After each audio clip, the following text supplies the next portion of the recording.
इसी समय गिरिराज हिमवान उस औषधि बहुल शिखर पर भगवान शंकर का शुभागमन सुनकर उनके प्रति आदर की भावना से वहां आए।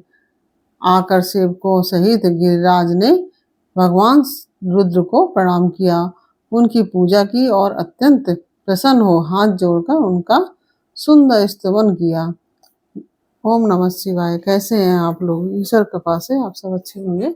ईश्वर सब पे कृपा बनाए रखे, सबका कल्याण करे। आज हम बताने जा रहे हैं श्री शिव महापुराण के रुद्र संहिता तृतीय पार्वती खंड का 11वां अध्याय। भगवान शिव का गंगा अवतरण, तीर्थ में तपस्या के लिए आना, हिमवान द्वारा उनका स्वागत, पूजन एवं स्तवन तथा भगवान शिव की आज्ञा के अनुसार उनका उस स्थान पर दूसरों को ना जाने देने की व्यवस्था करना। और ओम नमः शिवाय, ओम नमः शिवाय, हर हर बोले नमः शिवाय, गंगाधराय शिव गंगाधराय, हर हर बोले नमः शिवाय, नमः शिवाय, ओम नमः शिवाय, हर हर बोले नमः शिवाय। ओम नमः शिवाय। ब्रह्मा जी कहते हैं, नारद, हिमवान की पुत्री लोक पूजित शक्ति स्वरूपा पार्वती हिमालय के घर में रहकर बढ़ने लगी। जब उनकी अवस्था 8 वर्ष की हो गई, तब सती के विरह से कातर हुए शंभु को उनके जन्म का समाचार मिला। नारद उस अद्भुत बालिका पार्वती को हृदय में रखकर वे मन ही मन बड़े आनंद का अनुभव करने लगे। इसी बीच में लौकिक गति का आश्रय ले शंभु ने अपने मन को एकाग्र करने के लिए तप करने का विचार किया। नंदी आदि कुछ शांत पार्षदों को साथ ले वे हिमालय के उत्तम शिखर पर गंगा अवतार नामक तीर्थ में चले गए।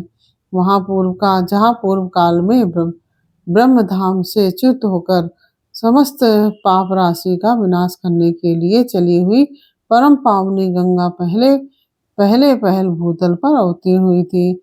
जितेंद्रिय हर ने वहीं रहकर तपस्या आरंभ की। वे आलस रहित हो चेतन ज्ञान स्वरूप नित्य ज्योतिर्मय निरामय जगन्मय चिदानंद स्वरूप दैत्यहीन तथा आश्रय रहित अपने आत्मभूत परमात्मा का एकाग्र भाव से चिंतन करने लगे।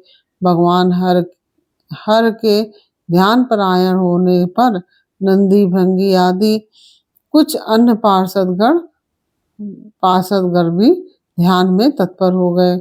उस समय कुछ ही प्रमदगण परमात्मा शंभु की सेवा करते थे। वे सब के सब मौन रहते और एक शब्द भी नहीं जब बोलते थे। कुछ द्वारपाल हो गए थे। इसी समय गिरिराज हिमवान उस औषधि बहुल शिखर पर भगवान शंकर का शुभागमन सुनकर उनके प्रति आदर की भावना से वहां आए। आकर सेवकों सहित गिरिराज ने भगवान रुद्र को प्रणाम किया, उनकी पूजा की और अत्यंत प्रसन्न हो हाथ जोड़ उनका सुंदर स्तवन किया। फिर हिमालय ने कहा कि प्रभु, मेरे सौभाग्य का उदय हुआ है जो आप यहाँ पधारे हैं। आपने मुझे सनात कर दिया है। क्यों न हो, महात्माओं ने यह ठीक ही वर्णन किया है कि आप दीन वत्सल हैं। आज मेरा जन्म सफल हो गया, आज मेरा जीवन सफल हुआ, आज मैं सब कुछ सफल हो गया और आज मेरा सब कुछ सफल हो गया मैं क्योंकि आपने यहाँ पदार्पण करने का कष्ट उठाया है। महेश्वर, आप मुझे अपना दास समझकर शांत भाव से मुझे सेवा के लिए आज्ञा दीजिए। मैं बड़ी प्रसन्नता से अनन्य चित्त होकर आपकी सेवा करूंगा। ब्रह्मा जी कहते हैं, नारद, गिरिराज का यह वचन सुनकर महेश्वर ने किंचित आंखें खोली और सेवकों सहित हिमवान को देखा। सेवकों सहित गिरिराज को उपस्थित देख ध्यान योग में स्थित हुए जगदीश्वर वृषभध्वज ने मुस्कुराते हुए मुस्कुराते हुए से कहा। महेश्वर बोले कि शैलराज, मैं तुम्हारे शिखर पर एकांत में तपस्या करने के लिए आया हूँ। तुम ऐसा प्रबंध करो जिससे कोई भी मेरे निकट ना आ सके। तुम महात्मा हो, तपस्या के धाम हो तथा मुनियों, देवताओं और राक्षसों तथा अन्य महात्माओं को भी आस, सदा आश्रय देने वाले हो। द्विज आदि का तुम्हारे ऊपर सदा ही निवास रहता है। तुम गंगा से अभिषिक्त होकर सदा के लिए पवित्र हो गए हो। दूसरों का उपकार करने वाले तथा संपूर्ण पर्वतों से सामर्थ्यशाली राजा हो।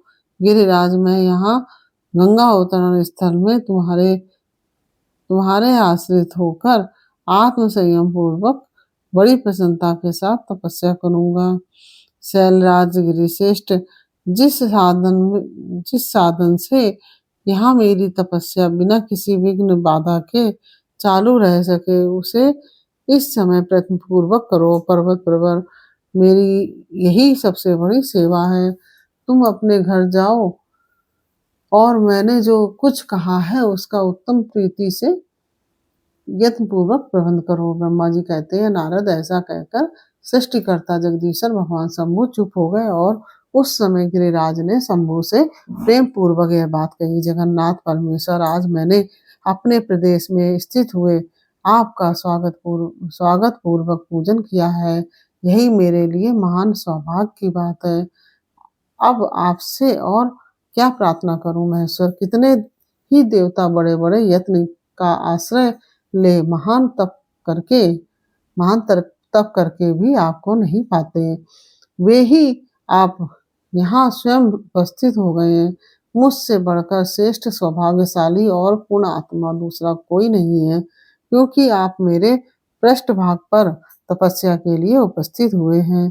परमेश्वर, आज मैं अपने को देवराज इंद्र से भी अधिक भाग्यवान मानता हूँ, क्योंकि सेवकों सहित आपने यहाँ आकर मुझे अनुग्रह का भागी बना दिया। देवेश, आप स्वतंत्र हैं।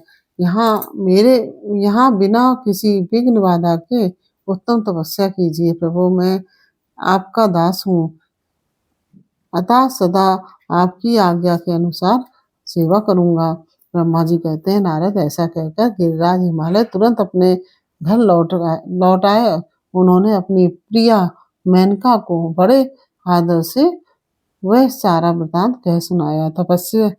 तत्पश्चात शैलराज ने साथ जाने वाले परिजनों तथा समस्त सेवक गणों को बुलाकर उन्हें ठीक ठीक समझाया। हिमालय बोले, आज से कोई भी गंगा अवतरण नामक स्थान में, जो मेरे पृष्ठ भाग में ही है, मेरी आज्ञा मानकर ना जाए। यह मैं सच्ची बात कहता हूँ। यदि कोई वहां जाएगा तो उस महादुष्ट को मैं विशेष दंड दूंगा। उन्हें इस प्रकार आप अपने समस्त गणों को शीघ्र ही नियंत्रित करके हेममान ने विघ्न निवारण के लिए जो सुंदर प्रयत्न किया वह तुम्हें बताता हूँ, सुनो। इसके साथ ही 11वां अध्याय पूर्ण हुआ। यह अध्याय आपको कैसा लगा या हमें कमेंट बॉक्स में अवश्य बताइए। अच्छा लगा हो तो वीडियो को लाइक शेयर अवश्य कीजिए और कमेंट में ओम नमः शिवाय अवश्य लिखिए। फिर मिलते हैं आपसे अगले अध्याय के साथ अगले वीडियो में। तब तक के लिए ओम नमः शिवाय। राधे राधे।